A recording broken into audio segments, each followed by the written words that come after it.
येत्या 7 जून रोजी संपूर्ण देशात बकरी ईद साजरी होणार आहे। या पवित्र सणाच्या पार्श्वभूमीवर अमरावती शहरातील फ्रेझरपुरा पोलिसांनी कायदा व सुव्यवस्था राखण्यासाठी विशेष उपाययोजना केल्या आहेत।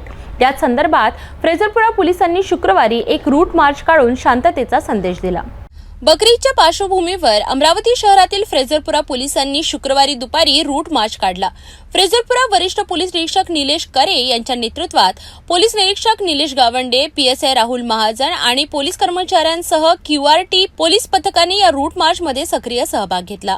हा रूट मार्च लायब्ररी चौकातून सुरू होऊन सिद्धार्थ क्रीडा मंडळ, राहुल नगर, वडाडी मार्गे चपराशीपुरा चौकात समाप्त झाला। येत्या 7 जून रोजी देशभरात बकरी ईदचा सण मोठ्या उत्साहात साजरा होणार आहे। या दिवशी अमरावती शहरात कायदा व सुव्यवस्था अबाधित राहावी, शांतता कायम राहावी यासाठी पोलिसांकडून विशेष प्रयत्न केले जात आहेत।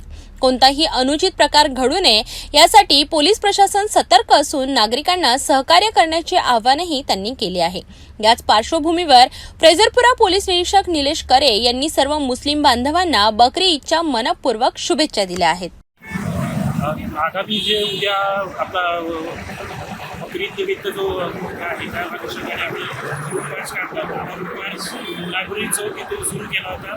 लायब्ररी चौक, सिद्धार्थ क्रीडा मंडळ, तसेच राहुल नगर गेट, राहुल नगर मस्जिद आणि तसंच अंध विद्यालय त्या मार्गे आता चपराशीपुरा मस्जिद या ठिकाणी सावध झालेला आहे। यातून आम्हाला एक संदेश द्यायचा आहे की कोणी कायदा सुव्यवस्थेचा प्रश्न निर्माण होईल असं कृत्य करू नये। आणि कोणी सोशल मीडियावरती व्हायरल होणारे मेसेजेस जर ते कायदा सुव्यवस्था निर्माण करणारे असतील तर त्याची तात्काळ पोलिसांना माहिती द्यावी। पोलीस सदैव आपल्या मदतीसाठी आणि आपल्यासाठी नेहमीच हजर राहतील। आणि सर्व माझे मुस्लिम बांधव आहेत त्यांना मी आगामी बकरी ईद निमित्त खूप खूप शुभेच्छा देतो। अमरावती पोलिसांचा हा रूट मार्च निश्चितच सणाच्या दिवशी शांतता आणि सुव्यवस्था राखण्यासाठी महत्त्वाचा ठरणार आहे। कायदा व सुव्यवस्था राखण्यासाठी पोलीस प्रशासन कटिबद्ध आहे आणि नागरिकांनीही त्यांना सहकार्य करावे असे आवाहन या निमित्ताने करण्यात आले आहे। या आणि अशाच आणखी बातम्यांसाठी पाहत रहा सिटी न्यूज।